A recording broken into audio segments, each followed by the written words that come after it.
పంచంతా తీసేయించింది, చేయాల్సిన నష్టాలన్నీ చేసింది.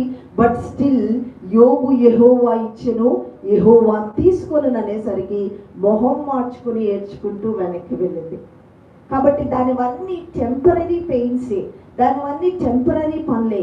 అలాగనే హవ్వను కూడా పడవేస్తే స్త్రీని దేవుడు ఎంత ఉన్నతమైన ఉద్దేశంతో కలుగు చేసినప్పుడు అంత ఉన్నతముగా వాడుకుంటే ఇక మనము ఉండలేమని దానికి తెలిసి స్త్రీ ద్వారా అది పడగొట్టినప్పటికీ దేవుడు కడపటి ఆదాము వలె వచ్చి ఒక స్త్రీని వాడుకున్నాడు.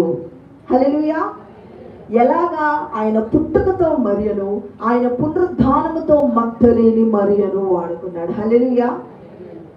చక్కగా వారిరువురిని వాడుకొనుట బట్టి ఈరోజు మనం అందరము ఆయన గురించి, ఆయన శక్తివంతమైన మాటలను పట్టుకొని